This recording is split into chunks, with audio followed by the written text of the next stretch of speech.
우리가 아는 것처럼 성경은 창세기부터 계시록까지 전체가 구원에 대한 이야기입니다. 요즘 뭐 이야기란 말 대신에 서사라는 말을 참 많이 쓰던데 이 참 어려운 단어인데 뭐 곳곳에서 서사 그러더라고요. 그만큼 이 시대는 스토리의 시대다 그 말이겠죠. 그러니까 성경은 구원의 서사, 대서사시다. 이렇게 이해하시면 되는데 쭉 이게 성경을 읽어보면 창세기부터 계시록까지 페이지는 연결되어 있는데 역사적으로 쭉 표를 만들어 보면 창세기에서 계시록까지 그 사이가 역사가 400년이거든요. 요셉에서 모세까지 건너가는데 시간이 400년 걸리거든요. 그런데 성경은 거기에 대해서는 침묵해요. 기록이 없어요. 그 400년의 의미가 뭔지 그걸 우리가 지금 놓치고 있는 거죠. 그러니까 성경은 창세기부터 계시록까지 분절되어 있는 게 아니거든요. 이게 하나의 통으로 된 서사라고요.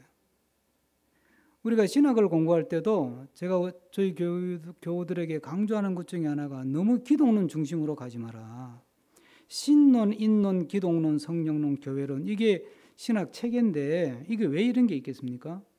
우리는 신론, 하나님 중심으로 세계를 보는 감각도 필요하고 그는 인간의 관점에서 인간이 뭐냐를 제대로 보는 눈도 가져야 되고 그리고 기독론, 예수 그리스도를 통해서 내 삶을 보고 역사를 보고 세상을 보는 그런 눈도 가져야 되고 그리고 성령의 역사하심이 나에게 어떤 의미가 있고 역사 속에 어떤 의미가 있는지도 알아야 되고 그리고 우리에게 허락하신 교회라고 하는 것이 도대체 무엇인가 그걸 알아야 바로 믿음의 길을 가거든요.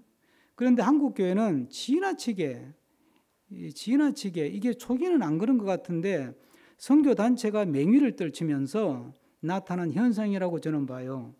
선교 단체는 기독론 중심으로 갈 수밖에 없어. 예수 믿어야 구원, 안 믿으면 지옥. 딱 선이 그어지잖아요. 선명하고. 그러니까 기독론을 강조하다 보면 그러면 여러분 당장 생각해 보세요. 모세는 천국 갔어요? 지옥 갔어요? 다윗은? 아브라함은? 예수님 안 믿었는데? 답을 못 내리는 거예요, 여러분. 그러니까 우리가 그게 역사 이야기도 너무 자꾸 이렇게 분절화시키고 그 신학적인 사고 체계도 이렇게 조각을 내버리면 그리고 한 부분을 지나치게 강조하면 이게 비정상이 되는 거예요. 비정상이. 여러분 되게 열심히 있는 교인들은 두 가지에 꽂혀 있어요. 기독론에 꽂혀 있거나 교회론에 꽂혀 있거나. 하나님 중심의 역사관이 부족한 거예요. 하나님 중심의 역사관으로 가면 강조할 수밖에 없는 게 창조 세계에 대한 관심이에요. 그건 모르겠고 십자가 구원 그럼 기독론으로만 가는 거예요. 그러니까 창세기부터 계시록까지는 하나의 구속의 대서사 이야기인데 그런데 왜 성경에 창세기 요셉 죽었다 그러고 그 다음에 이제 모세 등장하는 준비하는 과정에 잠깐 한 1장 정도에서 잠깐 이스라엘 백성들이 애굽에서 어떻게 생활했는지 단편적으로만 보여주고 400년 이야기가 빠져 있다고요. 그런데 이상해요. 말라기 선지자의 사역이 끝나고 나서 세례요한이 등장하기까지도 400년이라 그러잖아요. 그걸 중간기라 그래요. 중간 시기. 그 중간기에 대해서는 연구가 엄청나게 많아요. 제 친구인데 조병호 목사가 쓴 성경과 5대 제국 이런 책 뭐 이렇게 뭐 로마 뭐 이런 나라들이 있잖아요. 뭐 페르시아 뭐 이런 나라들과 성경과의 관계를 풀어낸 거예요. 그게 성경에 대한 나오는 이야기인데 그게 중간 시기에 거의 일어난 이야기예요. 우리가 세계사 시간에 유럽 중심으로 배우는 유명한 전투들이 있잖아요. 해전 거기다 중간 시기에 일어난 사건들이에요. 그러니까 그건 연구가 많이 되어 있어요. 그때부터 나오기 시작한 게 뭐 에세네파, 뭐 바리새파, 사두개파 이런 게 그때 다 만들어졌거든요. 그걸 알아야 신약을 이해하니까 연구는 하는데 근데 왜 애굽 400년 체류에 대해서는 관심을 안 갖냐는 거예요. 이게 성경 도표에도 안 나와요.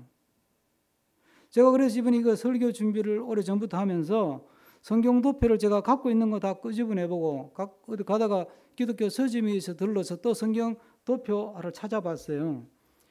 이 애굽 체류기 400년을 기록한 도표가 없어요. 그냥 우리가 구분할 때 분명히 이렇게 구분해요. 족장 시대. 그 다음에 출애굽기로 넘어가. 그럼 족장 시대 끝나고 마지막 족장이 요셉인데 그 다음에 출애굽기는 모세 이야기잖아요. 그럼 400년 어디 가버렸어? 그럼 이 시간은 뭐 하나님이 일 안 하신 시간이에요? 없는 거예요? 그렇지 않거든요. 그래서 제가 이 시간에는 뭐 길게 다룰 학문적 지식이, 신학적 지식이 길게 다룰 지식은 사실 안 되고, 관심을 갖고 보면서 제가 가졌던 관심은 도대체 이 400년에 대해서 성경은 침묵하지만, 대부분을 침묵하지만 이게 어떤 의미가 있는 것인가, 하나님의 구속사의 관점에서 그걸 묵상한 것들, 또 자료를 찾으면서 공부한 것들을 정리해서 오늘의 말씀을 준비했습니다. 함께 나누면서 또 도전도 받고 은혜 받는 시간이 되기를 바랍니다. 이 400년의 체류라고 하는 것은 하나님의 말씀의 신실성, 그러니까 하나님의 말씀은 틀림없다, 하나님은 빈말 안 한다, 이걸 확실하게 보여주는 사건이에요.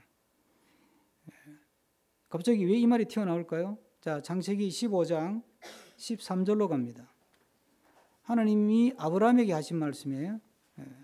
이걸 횃불 언약이라고 보통 신학자들의 이름을 붙이는데, 자, 창세기 15장입니다. 앞으로 쑥 넘어가시면 아브라함이 짐승을 잡아서 번제를 드리는 이야기예요. 시간 절약을 위해서 그냥 바로 읽겠습니다. 13절 다 같이. 그때 이제 하나님께서 아브라함에게 나타나서 하신 말씀이에요. 그러니까 아브라함의 생애에 부름받은 초기예요, 초기. 자, 다 같이 읽겠습니다. 13절. 여호와께서 아브라함에게 이르시되 너는 반드시 알라. 내 자손이 이방에서 객이 되어 그들을 섬기겠고 그들은 400년 동안 내 자손을 베푸리니. 그러니까 하나님께서 아브라함을 불러서 너는 모든 열방의 모든 열국의 아버지가 될 것이고 모든 열국이 너를 통해서 복을 받을 것이다, 약속을 주죠. 그게 12장이에요. 13장, 14장, 15장에 와서 하나님이 아브라함에게 그런데 너 자식들이 엄청 고생할 거야. 다른 나라에 잡혀가가지고 한 400년 죽을 고생한다. 그리고 돌아온다. 그 뒤에 이어지는 구절은 4대 만에 돌아온다, 이렇게 되어 있어요. 그러면 결국은 이 이스라엘 백성이 애굽에서 400년 체류의 기간을 가졌다는 이야기는 벌써 몇백 년 전에 요셉이 죽고 나서니까, 요셉 이전에 야곱이 있었죠. 야곱 이전에 이삭이 있었죠. 이 말씀 듣고도 아브라함이 몇십 년을 더 살았죠. 그러면 적어도 200~300년 이전에 하나님이 아브라함을 통해서 미리 주셨던 예언의 말씀이고 언약의 말씀이란 말이죠. 이걸 딱 보면서 야, 하나님의 말씀은 버릴 게 하나도 없네. 말하니까 그대로 되네. 이걸 누가 기억했겠어요? 여러분, 이게 성경의 기록이 있잖아요. 이게 무슨 뜻이에요? 아브라함이 하나님으로부터 받은 이 언약을, 이 예언의 언약을 이삭에게도 전수해 줬고, 그 이삭이 야곱에게도 전수해 줬고, 야곱은 요셉에게 전수해 줬고, 이게 12지파에게 전수해 줬고, 그러고 나서 바벨론 포로 시기에 이걸 정리한 거예요. 성경 기록의 그 연대를 보면. 그러니까 이스라엘 백성들의 그 어떤 믿음의 그 DNA 속에는 하나님께서 수백 년도 더 전에, 오래 전에 아브라함 선조에게 주신 언약의 말씀이 이 애굽 체류 400년이라는 말씀으로 실현이 된 것이다. 그걸 지금 확실하게 보여주는 거예요. 그러니까 우리가 이 말씀을 보면서 진짜 하나님 빈말 안 하시네. 그러니까 하나님이 말씀하시면 그게 현실이 된단 말이죠. 하나님이 천지를 창조하실 때 창세기 1장의 3절에 보면 여호와께서 이르시되, 이렇게 되어 있어요. 이르시되 빛이 있으라 하시니 뭐라고요? 빛이 있었고, 하나님께서 이르시되, 여호와께서 이르시되라는 말이 풀어서 말하면 말씀하시되잖아요. 하나님이 말씀하시니까 뭐라고요? 빛이 있으라 하니까 빛이 현실이 됐다 이 말이죠. 없었던 빛이 생겼잖아요. 예수님이 풍랑이는 배에 타고 있다가 갈릴리 바다를 향해서 뭐라 그랬어요? 잠잠하라고 하니까 파도가 잠잠해졌다. 그러니까 예수님이, 하나님이 말씀을 하시면 그게 현실이 되는 거예요. 그게 하나님의 말씀의 신실성, 하나님의 말씀에 책임지시는 분이다. 헛된 말 하지 않는다. 하나님이 말씀하시면 공중이 흩어지지 않는다. 사람의 말은 때에 따라 바뀔 수 있고 사람의 약속은 때에 따라 뒤집어질 수 있어요. 그건 인간이기 때문에 어쩔 수 없는 거예요. 당하는 사람은 기분이 되게 나쁘지만 어쩔 수 없는 거예요. 앞에서 이 말해놓고 뒤에서 저 말할 수 있어요. 미국 봐요. 앞에서 이 말하니까 뒤에서 또 딴소리 하잖아. 장관들이. 이렇게 협의를 해놓고 그거가 또 딴소리 하고 말이야. 3,500억 불인가? 원고에 없는 얘기를 하려니까. 그랬다가 그거 가지고 6,000이라고 또 뻥치잖아 또. 이건 사람이기 때문에 그런 게 기분은 되게 나쁘지만. 그런데 하나님은 그런 법은 없어요. 결코 공중에 흩어지는 말씀은 없어요. 신실하신 말씀이기 때문에 그래서 우리가 이 말씀을 붙들고 살 수가 있는 겁니다. 이 말씀을 왜 주셨어요? 이 말씀을 붙들고 살아라. 이 땅의 삶은 결코 녹록지 않다. 너희들 살아봐라. 파도도 만나고 벼락도 만나고 또 암초도 만나고 태풍도 만나고 정신없다. 너희 정신을 그냥 혼미하게 만드는 일은 얼마든지 있다. 그 뭘 가지고 중심 잡을래? 뭘 가지고 너희 인생을 컨트롤할래? 뭘 가지고 그 마음이 무너지고 삶이 무너지고 가정이 통째로 흔들리고 사업이 기반이 막 무너지고 앞이 안 보이고 캄캄할 때 뭘 가지고 너 마음의 중심을 잡을래? 그래서 주신 게 말씀을 주신 거예요. 말씀을 내가 줄 테니까 이걸 가지고 너희들의 마음의 중심을 잡고 인생의 중심을 잡고 삶의 키로 삼아서 이 말씀을 가지고 살으라는 거죠. 세계 역사가 왜 이렇게 혼란스럽고 혼돈스럽습니까?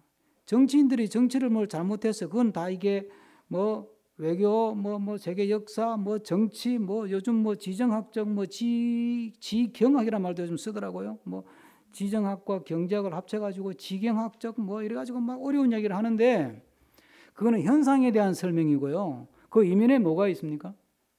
왜 세상이 이렇게 정신없어요? 왜 이렇게 사는 게 힘들어요? 왜 이렇게 혼란스러워요? 무엇이 옳은지 그런지를 모르겠다 이 말이에요. 왜 그래요? 핵심은 인간의 역사가 말씀을 놓쳐버렸기 때문인 거예요. 말씀을 개인의 역사가 왜 혼란스러워요? 말씀을 붙들고 살아야 되는데 말씀을 놓쳤거든요. 그러니까 중심이 안 잡히는 거예요. 애가 시험에 떨어지면 머리가 하얘지고 사업이 좀 안 돼가지고 막 재정적으로 쪼달리면 막 그냥 가슴이 두근두근하게 막 보이는 게 아무것도 없고 돈밖에 안 보이고 갑자기 마음이 혼미해지고 정신도 혼미해져가지고 중심을 못 잡는 거예요. 그러니까 막 사람 찾아가게 되고 잔머리를 굴리게 되고 그러면서 막 그냥 풀리는 대로 가다 보니까 어디로 가는지도 모르고 가다가 그냥 보이스피싱 당하고. 그래서 하나님 우리에게 주신 게 내 말은 틀림없다. 너희들은 잊어 나는 잊지 않는다. 100년, 200년, 300년, 400년, 1000년이 지나도 너희들은 까맣게 잊을지 모르지만 나는 내 입에서 내뱉은 말은 절대 잊지 않는다. 그러니까 내가 그 신실한 내 말을 이 성경책에 기록해 주었으니까 이거 붙들고 이걸 가지고 읽고 묵상하고 여기서 지혜를 얻고 여기서 마음의 힘을 얻고 이 말씀을 통해서 내 삶의 방향을 잡으면서 살아라. 그게 내가 너희들에게 주는 복이다. 믿습니까? 네. 하나님의 말씀은 신실합니다. 이 400년의 역사는 하나님은 침묵 속에서도 일한다는 사실을 보여주는 거예요. 성경이 기록하지 않았어요. 그런데 그 400년 동안 많은 일이 일어났어요. 중간사도 마찬가지예요. 말라기가 끝나고 하나님 그럼 사라졌어요? 예? 말라기 죽고 하나님은 사라졌다가 세르비한테 갑자기 또 짠하고 나타났어요. 역사의 무대에서 막 하나님이 막 감독이 되고 뭐 주인공이 되기도 하고 막 하시다가 요셉 죽고 나서 나 간다 그러고 퇴장했어요. 그랬다고 모세시 다시 짠해가지고 무대에 나오신 거예요. 아니에요. 우리가 볼 때는 커튼이 닫혔는데 하나님은 커튼 뒤에서 열심히 일을 하시는 거예요. 그런데 우리가 느낄 때는 그게 침묵으로 느껴지는 거지. 안 보이니까, 안 들리니까. 그렇잖아요. 우리가 믿음 생활을 하다 보면 하나님이 안 보이고 하나님이 없는 것 같고 하나님이 나를 버린 것 같고 하나님이 나를 외면한 것 같잖아요. 기도해도 안 들어주잖아요. 예? 내가 뭐 대단한 걸 구하는 것도 아니고 하나님한테 예? 그냥 조금 먹고 살만하게 해달라고 그러는데 그것도 안 들어주냐고 하나님이. 예? 좀 마음 좀 편하게 내가 살자는데 하나님 그것도 안 들어줍니까? 속상하잖아요. 예? 그럴 때 우리가 느끼는 게 하나님의 부재란 말이에요. 부재. 하나님이 없구나. 예? 하나님이 나를 버렸구나. 외면했구나. 안 보이네. 기도해도 안 들어주네. 내 기도 안 들으시는가 봐. 나를 미워하시나? 나를 떠났나? 별별 생각을 다 하는 거예요. 그런데 보세요. 이스라엘이 요셉의 야곱의 12아들 70명 또는 72명이 들어가가지고 400년이 지나고 애굽에서 나올 때 200만의 대군이 됐어요. 이 200만 숫자는 정확한 건 사실 아닐 거예요. 그러나 우리가 엄청나게 숫자가 늘었다는 건 알지 않습니까? 어느 정도 늘었어요? 출애굽기에 보면 애굽이라는 당대의 애굽은 대제국입니다. 그 당시에는 뭐 바벨론도 쪽을 못 쓸 때고 바벨론 나오지도 않았고 그때는 예? 기껏해야 뭐 이제 시리아 쪽에 멜람 이런 제국들이 있을 때 우리가 아는 뭐 그 수메르 제국 그 이후에 나타났던 작은 제국들 그런 애들이 이제 막 군웅활과하면서 이 이집트가 탑티어지. 예? 그런데 이 이집트 대제국이 아무리 큰 제국도 흔들리잖아요. 그러다가 외적의 침입을 받아서 무너져요. 그게 그래서 외적이 들어와서 세운 왕조를 힉소스 왕조라고 그래요. 이 힉소스 왕조에 대해서는 세계사에서도 다 아는데 이게 어디서 온 건지는 정확하게 해명을 못해요. 희한하죠.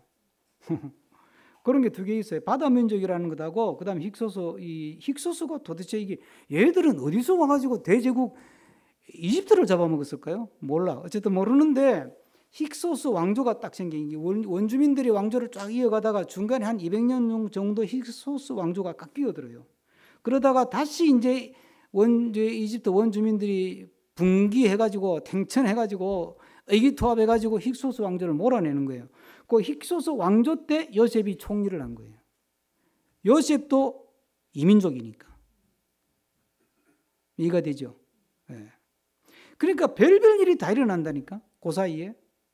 우리가 모르는 수많은 역사가 일어나고요. 수많은 일들이 일어나는데 이스라엘 백성의 입장에서 보면 야곱의 12아들 70명이 가가지고 적어도 100만 명, 200명이 거기서 나왔다고 하면 생각해봐요. 그럼 400년 동안 그만큼 숫자가 늘었다는 건데. 그럼 누가 한 거예요? 아니 애굽에서는 저 숫자가 늘어나면 쟤들이 반란을 일으키면 우리는 완전히 당한다 쟤들한테. 또 외적이 쳐들어와가지고 뭐 그러면 우리 왕조 무너진다 막 겁이 나가지고 쟤들 숫자를 줄여라. 그래서 이제 막 영아 살해 명령도 막 내리고 그러잖아요. 그럼에도 불구하고 이스라엘 백성의 번성을 막을 수 없었다는 거 아니에요. 예? 하나님께서 산모들의 마음을 감동을 시켜가지고 왕이 명령을 해서 남자는 다 죽이고 여자애들만 살려줘라 그랬는데 산모들이 하나님을 두려워했다. 그렇게 되어 있어요. 성경에 출애굽기 뒤에 읽어보면. 그래가지고 남자애도 못 죽이는 거야. 모세는 빼돌린 거고요. 제 엄마가 빼돌린 거고 아예. 그러니까 여러분 뭘 이야기하는 거예요? 하나님이 열심히 일을 하는 거예요. 우리 눈에 안 보이는 것뿐이에요.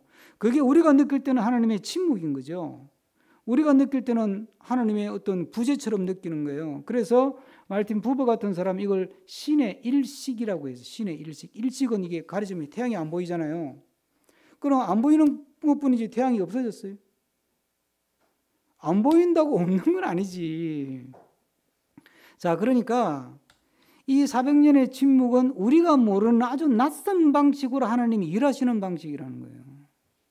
여러분의 삶 속에 기도에도 응답하지 않고 내가 원하는 걸 들어주지 않고 그럴 때는 하나님이 나로부터 떠난 것 같고 나를 버린 것 같고 나를 미워하는 것 같고 하나님 아예 없는 것 같은 그런 막 영적인 혼란이 오고 혼돈이 오고 위기가 찾아올 때 하나님이 지금 숨어 있구나.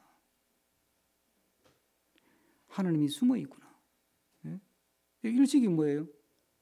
달 뒤에 태양이 가리는 거잖아요. 여러분, 달이 커요? 태양이 커요? 태양이 크죠? 그런데 어떤 자연의 기괴한 현상으로 작은 달이 큰 태양을 가린다니까요. 안 보인다고 없는 게 아니란 말이죠. 그러니까 하나님의 침묵은 내 삶 속에서도 하나님의 침묵하시면 내 기도에 응답하지 않으시고 내 소원을 들어주지 않으시는 그 하나님의 그 좀 어떨 때 보면 냉정하고 냉혹하고 정말 참 화나고 섭섭하고 열받고 따지고 싶고 그런 하나님의 침묵은 하나님의 부재도 아니고 나를 버린 것도 아니고 나를 외면한 것도 아니고 떠난 것도 아니라는 거예요. 하나님이 생각하는 일을 하고 있는 거예요. 그걸 통해서 이스라엘 백성이 이스라엘 민족이 되잖아요. 야곱의 후손이 이스라엘 한 민족을 형성하는 그런 과정을 밟아간다는 거죠. 우리가 믿음 생활하면서 내가 느끼는 그런 위기, 하나님의 침묵 같은 위기, 이런 것들을 느낄 때, 이 답답한 하나님의 침묵은 내가 잘 경험하지 못했던 낯선 하나님이 일하시는 또 하나의 방식이구나. 그리고 하나님은 지금도 나를 위해서 분주히 일하고 계시구나. 내 삶을 이끌어가는 것은 역시 내 노력도 아니고 내 기도도 아니고 내 열심도 아니고 누구라고요? 하나님이구나. 우리가 믿음 생활할 때 결정적으로 실수하는 게 뭐냐면 내 열심과 내 노력과 내 충성과 내 헌신과 내 기도와 내 예배로 내 믿음이 완성된다는 착각을 하는 거예요. 절대 결코 그렇지 않아요. 우리의 기도는 언제나 불완전하고 우리의 예배는 언제나 미완성이고 우리의 열심은 열심히 하지만 언제나 문제가 많고 이 주제가 아니라 길게는 말씀 안 드리지만 교회에 문제 일으키는 사람은 열심히 봉사하는 사람입니까? 열심히 안 하는 사람입니까? 열심히 하는 사람이 왜 그래요? 아니 주를 왜 열심히 하는데 왜 그 사람이 교회 문제를 일으켜요? 그게 자기 자랑이 되고 그게 그 사람의 권리가 되고 기득권이 되고 그래서 그 사람을 교만하게 만들기 때문에 찬양 너무 잘하려고 하지 마세요. 제가 단적으로 말씀드리는데 제가 지지난주인가 성환 형제 보고 열심히 하길래 야 너무 열심히 하지 마라 그랬더니 애가 놀래가지고 집사람한테 목사님 열심히 하지 마라 그랬어요. 그러더라고요. 왜 그런 줄 아세요? 내가 정말 몸을 갈아 넣어서 열심히 해봐요. 남이 안 알아주면 섭섭해 안 해요? 섭섭하죠? 그게 믿음을 한 거예요?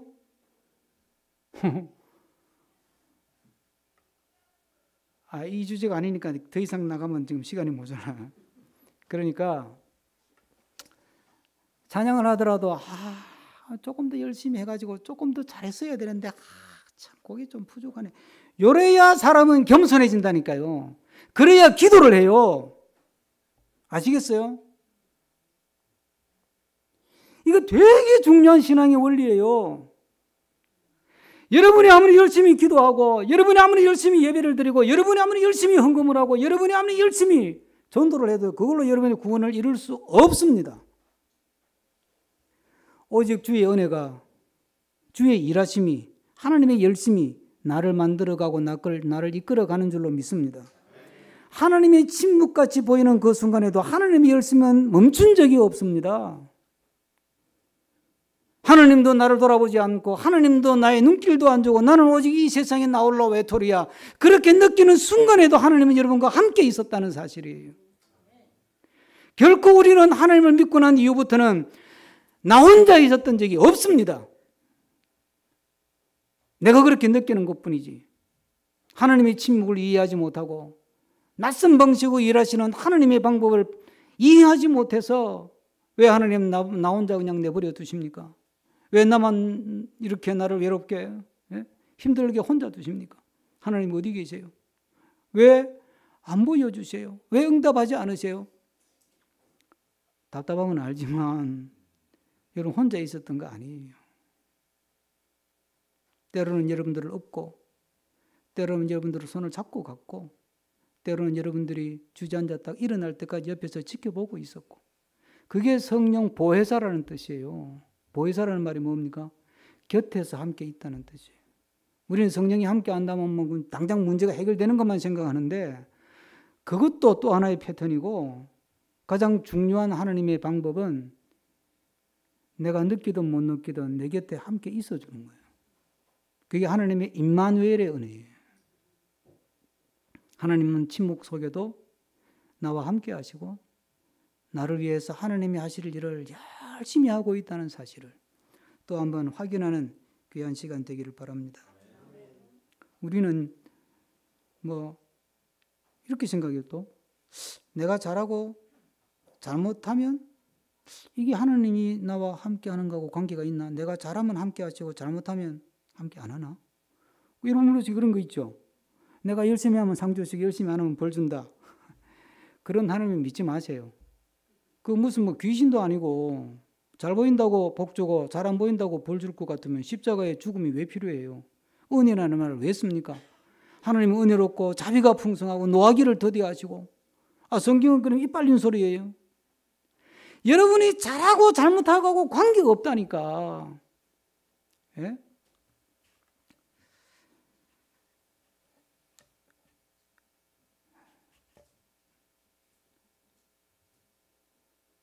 제가 말을 못 읽는 거는 저만 잘났다는 거 아니에요. 한국 교회가 너무 잘못 가르치는 거예요. 예? 세뇌를 시키듯이. 무슨 복음이 신상필벌처럼 권선징악이에요. 해요, 복음이. 십자가의 복음은요, 잘잘못을 뛰어넘는 이야기잖아요. 잘해도 복 주고 못해도 복 주는 게 십자가의 복음 아닙니까? 그러니까 세상이 감당을 못할 복음이지. 잘하는 애들 상 주고 못하는 놈 벌 주면 그게 무슨 십자가의 복음이에요.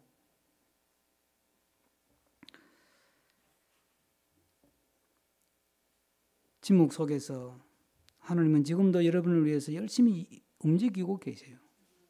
그리고 곁에 있으시다는 것 잊지 마시기를 주의 이름으로 간절히 부탁합니다. 400년은요 이스라엘 백성들이 하나님을 찾아가는 사람이 되는 시간이에요. 이게 아주 중요해요. 여러분 왜 하나님은 400년을 딱 못 박았을까요? 자, 이게 앞에 15장에 보면 이제 시간이 많이 갈 것 같아서 읽지는 않겠는데 그 밑에 보면 제가 아까 말씀드렸잖아요. 400년 동안 고생한다 그래놓고 그 다음에 4대 만에 나온다 이렇게 돼 있어요. 강조가 되는 게 뭐예요? 4자죠. 그 성경에 이게 숫자를 푸는 어떤 원리가 있어요. 그중에 여러분들이 많이 들었던 이야기가 3은 완전수, 하나님의 숫자, 7은 또 완전수. 7이 왜 완전수예요? 완전수 더하기 완전수이기 때문에 7이 완전수인 거예요. 그래 7 촛대가 나오는 거예요. 7 교회가 나오고. 그러면 3은 알겠는데 4는 뭐예요? 4는 땅의 완전수예요. 땅의 완전수, 동서남북 이런 거 생각하면 돼요. 땅의 완전수, 성경에서는. 그래서 400은 뭐냐면 땅의 완전수예요. 그리고 동그라미 2개 붙은 거는 충분하게 채워진다 이런 뜻이니까 이스라엘 백성이 애굽에 들어가 가지고 숫자만 키우는 게 아니고 하나님을 찾는 백성이 되기까지 충분한 시간이 필요하다 이 말이에요. 이게 하루아침에 안 되거든요. 하루아침에 안 돼요. 설교에서 다룰 주제는 아닌데 이스라엘 백성들이 어느 시점부터 우리는 하나님의 선택받은 민족이라는 생각을 하기 시작했을 거예요. 이거는 굉장히 중요한 신학교 연구 주제예요. 이스라엘 백성들이 애굽에서 400년 있으면서 충분한 선민의식까지는 아니어도 우리는 하나님을 찾아야 하는 사람이라고 하는 정체성을 갖는 데는 충분한 시간이다 이 말이에요. 하나님의 관심은 뭐냐면요. 얘들을 빨리 해방시켜가지고 가나안에 집어넣는 게 아니고 하나님을 찾는 백성의 정체성이 생길 때까지는 하나님은 내버려 두는 거예요. 여러분. 하나님의 관심은 거기 있어요. 우리는 아까 말씀드렸죠.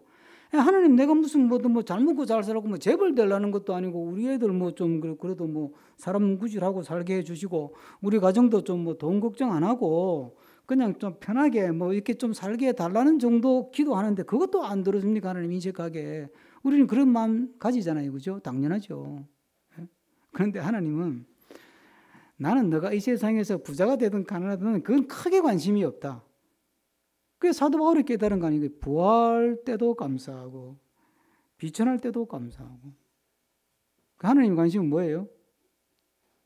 하나님을 찾는 백성, 신약적인 말로 하면 하나님으로 예수 그리스도를 통해 구원받은 하나님의 사람, 예? 디모데서가 말하는 하나님의 사람 할 때 하나님의 사람, 에베소서에서 말하는 새 사람, 예?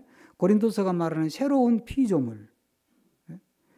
또 요한복음에서 말하는 거듭난 사람, 이런 하나님의 사람으로 만들어져 가는 걸 하나님은 그걸 제1차 목표로 삼는 거예요. 근데 우리의 관심은 그건 다음에 할 테니까 당장 좀 뭐 고민 안 하고 걱정 안 하고 살게 해주세요. 그러는데 하나님은 그건 일단 나한테 맡겨놓고, 예? 너희는 먼저 그의 나라와 그 의를 구하라. 먼저 네가 내 자식이 되라. 예? 거기 신경 쓰라. 그럼 내가 그건 알아서 해줄게. 그런데 우리는 자식 노릇 할 테니까 일단 당장 지금 먹고 살기 힘들고 몸도 아프고 그러니까 좀 고쳐주시고 좀 돈도 좀 주시에 우리는 그거잖아요. 예? 그런데 그러다 보니까 하나님의 관심과 우리 관심이 이 간격이 너무 먼 거야. 그러니까 우리 믿음이 너무 힘든 거예요. 그 이스라엘 백성들의 역사는 뭐냐면 이걸 깨달아가는 과정이에요. 하나님이 우리에게 그런 기대가 단지 이 세상에서 잘 먹고 잘 사는 것이 아니구나. 영광스럽고 존귀한 하나님의 백성이 되도록 만드는 게 그게 하나님의 관심이구나. 근데 우리 관심은, 이스라엘 백성의 관심은 당장 목마르니까 물 주세요. 당장 먹을 거 없으니까 밥 주세요. 뭐 이런 거잖아요. 그거 가지고 늘 하나님하고 이스라엘 백성하고 티키타카를 하는 거예요. 그게 이스라엘의 역사예요. 그런데 성경의 욥기, 하박국, 시편에 다윗 시편 이런 거는 왜 나왔어요? 인간의 입장에서 당장 힘드니까, 당장 억울하고 분하고 원통하고 당장 힘드니까, 그러니까 이거부터 해결해 달라는 거지. 또 왜 우리한테 고통을 주세요? 왜 불의한 자가 더 잘 되고 의로운 자가 더 못 살아요? 불공평하잖아요. 불공평하지. 그런데 너는 맨날 그런 데만 관심 갖냐? 예? 내가 너한테 원하는 게 뭔데? 내 자식이 되라. 우리는 하나님께서 우리를 일꾼으로 불렀다고 생각해요. 우리 일꾼으로 안 불렀어요. 뭐로 불렀어요? 영접하는 자, 곧 그 이름을 믿는 자들에게는 뭘 준다고요? 하나님의 자식이 되는 권세를 준다고요. 그럼 자식이 돼야 될 거 아니에요. 자식이 뭐예요? 돈 벌어오는 거예요? 예? 아버지 집 사주는 거예요? 도둑질을 해서라도 집만 지어드리면 되는 거예요? 자식이 되라니까, 자식이. 여러분, 그런데 우리는 은혜로 구원받았으니까 뭔가 보답을 해야 되겠다. 그래가지고 막 더 헌금도 열심히 하고, 봉사도 열심히 하고, 전도도 열심히 하고, 기도도 열심히 하고, 예배도 열심히 드려가지고 하나님께 막 예쁘게 보이고 막 좀 이렇게 하나님 마음에 들게 하면 또 복을 또 더 주셔가지고 더 잘 살겠지. 이렇게 하나님하고 자꾸 거래를 하려고 한다니까. 하나님 거기에 안 넘어가겠대요. 나는 너 그 페이스에 나는 안 넘어가. 그러니까요. 사실 우리 입장에서는 괴로운 거예요. 우리 입장에서. 부모가 자식을 낳잖아요. 왜 학교를 보내요? 왜 보내죠? 부자 되라고 다음에. 그건 속물 부모고. 진짜 참된 부모는 학교를 왜 보내요? 얘가 인간 되라고 보내잖아요. 그렇죠? 하나님 우리한테 그래서 자꾸 훈련시키고 또 공부시키고 그거 다 외우고 나니까 더셈 뺄셈 하래. 그건 또 좀 쉬워서 하겠는데 더셈 뺄셈 했어요. 그랬더니 이제는 곱하기 해봐야 하니까. 곱하기가 뭐예요? 이거 제 경험이에요. 곱하기까지는 따라갔는데 나누기를 하래. 머리가 터지는 줄 알았어요. 그래서 저는 나누기가 이해가 안 돼가지고 부모님이 속이 타서 가외 선생을 붙여줬다니까. 지금 할까요? 대충 하죠. 중학교 올라갔더니 분수 그리고 미적분 나오는데 손 들어버렸어요. 그래서 인문계를 간 거예요. 그런데 왜 그런 걸 자꾸 시켜요? 핵심은 그거예요. 핵심은 하나님이 우리에게 요거 하나 다 해가지고 좀 이렇게 좀 하나님 보실 때 이쁜 짓 좀 하면, 예? 그러면 또 어려운 숙제를 또 주는 거야. 그런데 우리는 자꾸 뭐 충성하라, 뭐 헌신하라, 뭐 열매를 맺어라 그러면 제가 오늘 본문을 찾아놓고 지금 시간이 이제 자꾸 다 돼서 못 보는데 여러분 집에 가서 한번 찾아보세요. 마태복음 7장이에요. 7장에 가시면 우리가 잘 아는 말씀이 있습니다. 마태복음 7장에 7장 20절에서 23절을 보시면요. 열매 맺어라 그래요. 그러고 나서 뭐라 그러냐면 너희들이 뭐 주여 주여 하는 자마다 다 하나님 나라에 들어갈 생각도 하지 마라. 예? 뭐 귀신을 쫓는다? 꿈 깨라. 그거 가지고는 천국 못 간다. 예? 그게 중요한 게 아니고 아버지의 뜻대로 행하는 자라야 예? 아버지의 자녀라 칭함을 받는다는 거예요. 그러니까 아버지의 뜻대로 행한다는 게 뭐예요? 그럼 또 우리는 또 이제 그렇게 교육을 받아가지고 또 교회 충성 봉사하고 예? 헌금 많이 내는 거예요? 아니라니까요. 응? 주님이 성경에서 말하는 충성하라, 헌신하라, 열심을 내라, 열매를 맺으라는 거는요. 너가 내 자식으로 태어났으니까 나를 닮는데 열심을 내라. 나를 닮는데 충성스럽게 나를 닮아라. 성실하게 나를 닮아가라. 일은 좀 못해도 괜찮아. 너 일꾼 아니다. 예? 전도 좀 덜 해도 괜찮고 헌금 좀 덜 해도 괜찮다. 뭐 안 내도 괜찮다. 내가 너 앵벌이 시키려고 불렀냐 내가. 나를 닮아가고 내 자식으로서 내 영광을 이어받고 내 거룩함을 이어받고 내 의로움을 이어받고 내 진실함을 이어받는 그런 내 자식이 좀 되라는 거 아니에요. 이게 뭐 돈이 들어요? 그런데 힘은 너무 들어. 해보면 더 힘들어. 그러니까 뭘로 땜빵해요? 아이 그 대신 내가 헌금 많이 할게요. 나 그거는 계산 안 한다는 거 아니에요. 하나님이. 그건 계산에 안 넣는다고. 자, 그러니까 우리 입장에서는 이게 관심이 너무 다르니까 때로는 막 납득도 안 되고 이해도 안 되고 하나님 하는 일이 그냥 속도 상하고 그래요. 그래서 믿음 생활은 그 속에서 그런 막 혼란과 혼돈 속에서 조금씩 서서히 하나님의 백성으로 만들어져 가는 게 그게 400년 걸렸다니까. 예? 400년 걸렸다니까. 그리고 출애굽기 하나님 말이 뭐예요? 너무 사는 게 힘들어가지고 이제 도저히 안 되거든. 그러니까 이제 그때 막 하나님을 찾는 거야, 막 부르짖는 거야. 그래서 하나님이 그 부르짖음을 들으시고 찾아왔다 하는 거 아니에요. 그래서 모세를 불렀다는 거 아니에요. 그게 400년 걸린다니까. 우리가 믿음 생활 해보지만 삶이 힘들 때 처음부터 하나님 찾는 사람은 믿음이 꽤 좋은 사람이고, 예? 그렇죠? 일이 꼬이고 그러면 제일 먼저 누구 찾아요? 누구한테 연락해야 되지? 몇 번으로 전화를 해야 되나? 그것부터 생각하잖아요. 예? 그러다가 이 깨지고 저기 또 실망하고 저기 또 뒤통수 맞고 그러고 나서 막판은 이어가지고 천부 여지없어서 손 들고 옵니다 하잖아. 그거 배우는데 우리는 몇십 년 걸리는 거예요. 이스라엘 백성은 400년 걸렸고 우리가 그 복되고 영광스럽고 거룩한 도상에 있다는 것입니다. 이 참 영광스럽고 복된 이 삶을 때로는 힘에 겪고 때로는 납득할 수 없는 일들이 있지만 그러나 침묵 속에도 나를 위해 일하시고 나와 함께 하시는 그 하나님 결코 흔들리지 않고 변개하지 않는 말씀을 주고 이걸 붙들고 중심 잡고 살아라고 하신 그 하나님 그 하나님을 붙들면서 오늘 우리에게 주어진 삶들을 더 자신 있게 확신을 가지고 기쁨으로 살아가는 교우들 되기를 축복합니다. 기도하겠습니다. 오늘 주신 말씀 생각하면서